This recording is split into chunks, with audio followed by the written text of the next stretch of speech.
Once again, thank you for being here. We're going to be doing our Q&A for the next little bit. I'm going to let everyone know, preface it real quick. We have about 20 minutes to do a Q&A, so if you'd like to ask a question, you'll see my good friend Paulie. I don't know, where's Paulie? Here's Paulie. Everyone see Paulie? Say hi, Paulie. You can line up at Paulie, have your questions ready to go. That being said, it's my pleasure to reintroduce you once again, my friends. This is Joe Bob Briggs and Darcy.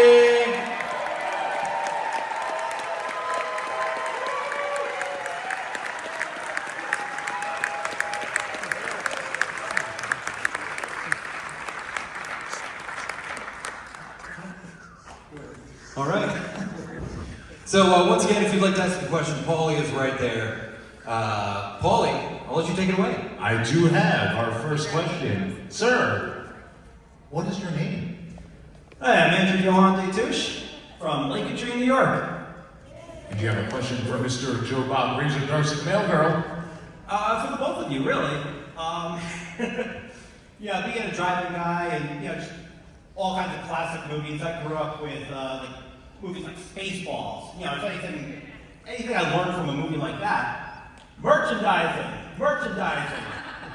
So when are we going to get something like, the last drive-in foldable chair for the drive-in, or Joe Bob and Darcy go to the drive-in board game, card game, maybe some legal documents from Bubba Barkley himself? What was the question?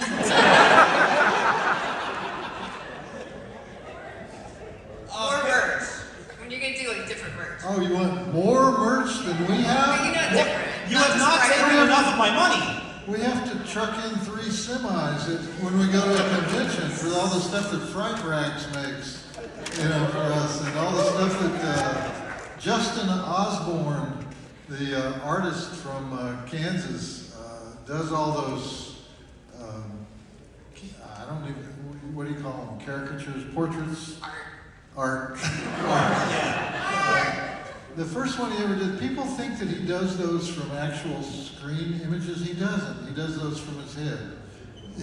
So they're not posed for or anything. So no, the merch gets made by other companies, and when we go to shows, we bring it with us. We don't really commission the merch or anything, yeah, it's strange. That's probably enough of an answer. That's enough? Cut me off here too. Anyway, thank you. All right. Thank you, Andrew. All right, sir, what is your name? Hi, I'm Muck McLeod. Thanks for doing a live show. This is ridiculously good. I kind of forgot that Daniel Roebuck was in this film. I'm curious. It's kind of like a two-parter, but somewhat relevant. Have you been to Daniel Roebuck's home museum, or did you ever chill with Forrest Ackerman? Okay, so again, the mic is kind of muddled. What is? Oh, so Daniel Roebuck, I kind of forgot was in this film. Oh yeah. Right. So did you ever like check out Daniel's home collection, or did you ever chill with Forrest Ackerman? Because I was kind of thinking about how Daniel is kind of keeping the flame alive with collecting film pieces. I didn't know you did that. That's amazing. Yeah, you can just kind of call him up and hang Really? out. Yeah. Because he loves Joe Bob, so we'll do that actually. No, unfortunately, I was never able to hang out with Forrest Ackerman before he died. I regret that I didn't do that. I regret that I didn't meet Forrest Ackerman, and I regret that I didn't meet Burt I. Gordon before he died a couple of years ago at the age of 100. So I had plenty of opportunity, yeah, let's do it. Daniel Roebuck. Okay. Yeah, I was just getting tripped up because I totally forgot he was in Bubba Hotep. So I was like, oh, there's Grandpa Munster. Yeah, right on. Anyway. Not luck. And did everyone notice Reggie Bannister in his little role? Yeah. Now, be honest, didn't you tear up a little bit when Ossie Davis died? Yes. I mean, come on. That scene, You know, if that didn't get to you, what will? Every scene with Oscar is great. Anyway, thanks again for doing this. All It's right. awesome. Thank you. Thank you very much. All right, sir, what is your name? John, nice to meet you. I met you outside. I'm from Jersey, and you introduced me to a Jersey film that I had no idea, Mother's Day. And I was just wondering if you could talk a little bit about what you love about that one. The question is about Mother's Day being filmed in the Pine Barrens, or what? Yeah, what you liked about that film, because that was an early one on your show. What did I like about it? I mean, what's not to like about it? It's, that film was made by Lloyd Kaufman's brother, Charles Kaufman, who unfortunately he made 2 or 3 really good movies, and we lost him to the bakery business. He went into baked goods. But I don't know why he left filmmaking and opened a bakery, but that's what he did. But that was that was so over the top and just well done. It was just very well executed movie. I mean, I have to think that Eli Roth watched that right before he made Cabin Fever. Same place, same creepy vibe. Just Eli Roth, had more money. What? That's bad? It's not bad to have money when you make it. All right, what is your name? Hello once again. My name's Shaka. We met outside. But I was just wondering, so just a reminder to everybody, I am a resident of Kingston, but I just moved back after being away for like a good 4 or 5 years. I'm a recently graduated student from UNLV Film. So I was just wondering 2 things really. First being, I was wondering how you, Joe Bob, and also Darcy, how you both got into filmmaking and just reviewing films. And second, I was just wondering if you could just talk with us, Joe Bob, about your role in Casino. My role in Casino? There was this brief period between hosting Joe Bob's Drive-In Theater on the Movie Channel and hosting Monster Vision on TNT. There was this brief period where I was unemployed and I was going out for acting auditions. And one of those auditions was for Casino. And so it was actually one of the most terrifying experiences of my life because I remember the casting director said, you want to come in and read for this Martin Scorsese movie? And I said, well, of course, who would want to be in a Martin Scorsese movie? Of course not. No, so I was all ready to go in for the audition, and she called up and said, hey, you don't have to audition for me. I was going to audition for the casting director. And then she called up and said, you know what? Marty is going to be in town. I'm just going to let you audition for Marty. And so, oh, fuck. Because I was already calling up, annoying my fellow, actors that I knew, saying, read these lines with me, read these lines with me, read these lines with me.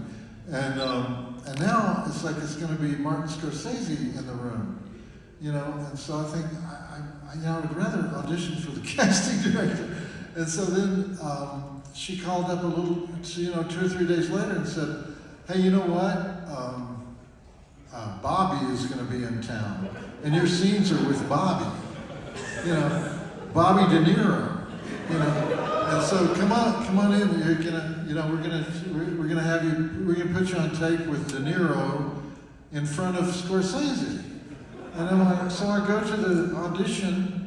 It was in Midtown Manhattan, and there were the audition room was filled with these gangsters that you've seen in a dozen movies. These mafia guys. They all have the faces, and they were all complaining about They're parking validations. You know, it's like, we came in from Jersey. Tell Marty we need to be validated. We all came in from Jersey. You know, and that's what they were concerned about. And so then they took me into the audition room, and Martin Scorsese comes in, and his first question is, "So, what do you think is the best women in prison movie?" And I said, well, Chained Heat. And he said, I may agree with you on that. And then he said, but women in prison is a genre of its own. It's not a subgenre of the prison movie, is it? And I said, oh no, they're totally different genres, Mr. Scorsese. And then that kind of broke the ice with him. And then we're sitting there waiting on De Niro to come in.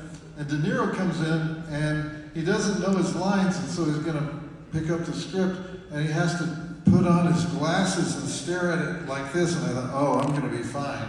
He's not going to be looking at me for a single moment during this audition. And so I did the audition, and then I told Scorsese, I said, I have 2 or 3 different ways I can do it. And he says, well, if you want to, he says, and so I did it another way, and then I did it another way. And then I thought, and when I left, I thought, well, this is like a lifetime experience. This was great. And then a couple hours later, they called and said, well, you got the part. And so, and they were all very generous. They were all like famous people. And when I was on the set, they were all very kind, including especially De Niro.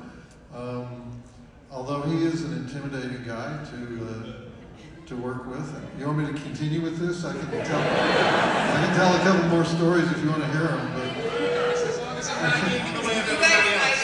You really will go. yeah, I will go. I I will tell a couple of De Niro stories if you want to hear them. But anyway, so that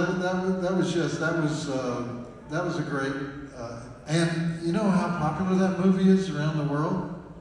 I still get checks. Because they're showing it in, Asia. It's like, I don't know. It's like, and one time I was recognized on the street when I was in Prague.